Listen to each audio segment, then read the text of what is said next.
It was autumn 1950 when the first Porsche landed on American soil. Importer Max Hoffman received 3 Porsche 356s to his dealership in New York City. Nearly 70 years later, the love story between the US and Porsche is stronger than ever. We'd like to celebrate America's Independence Day with you. I'm Patrick Long, and this is the Porsche Top 5 American Icons. First car for us to review in our top 5 is the A Speedster. Model year 1958. This was a request from Max Hoffman specifically for the US market. The people on the West Coast wanted an open-top car, simplified.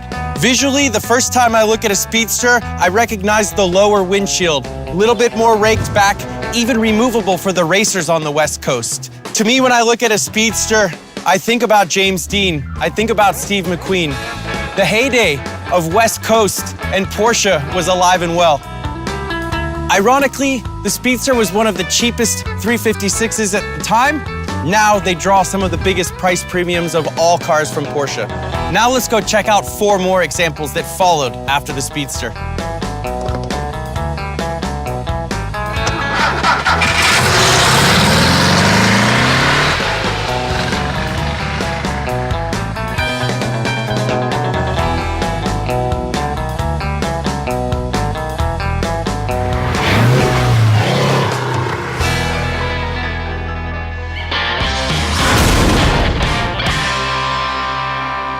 So fourth on the list is the 964 American Roadster. We're pushing more than 30 years ahead from the Speedster.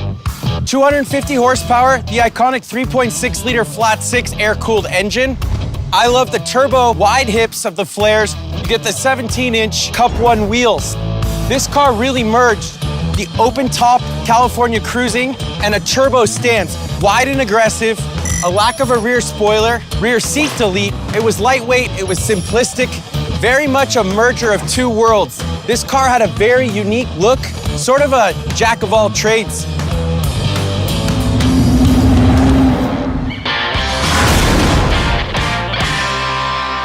Staying within the 964 family, we moved to the RS America. Hardtop, coupe, lightweight, sport seats, all the things that a track junkie would want. Many of them came no sunroof, no AC, no radio. It was all about performance. You got a rear tail, more downforce, less weight. The American market wasn't able to have the 964 RS. Motorsport guys that were at Porsche at the time were really looking to answer the client's wish for an on-track, high-performance car. So Porsche made them the RS America.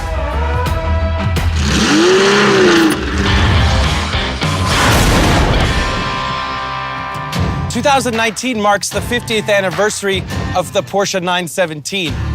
The example to my left, the Can-Am, built for the American market to take on the other competitors in an exclusive North American championship.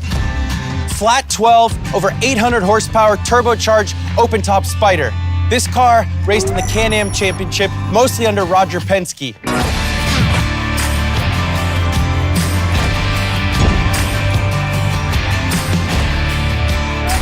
Personally, driving the 917-10 is one of the most memorable experiences I've ever had in my career. This car has downforce, an immense amount of boost, tons of horsepower, and you're quickly reminded of the dangers when your front feet are sitting past the axles of the front wheels. Fuel tanks surround you. You have a massive engine sitting right over your left shoulder. This is as pure of a racing experience as you could ever have. The 917 Icon, an unfair advantage, but I have one more for you. Let's go to GT land.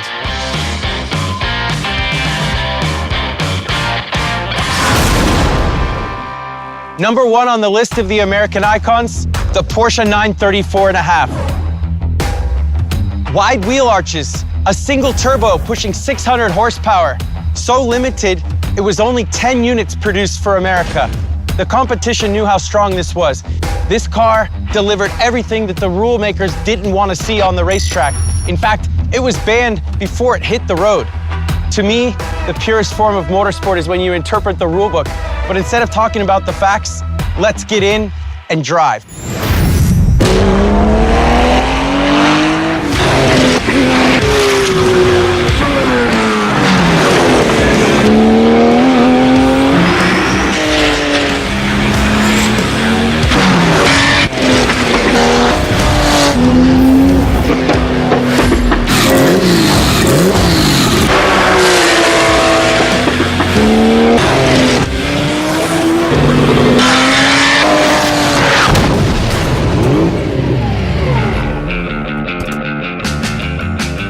unbelievable cars to drive.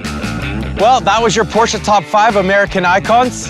Thanks for riding along, and happy 4th of July.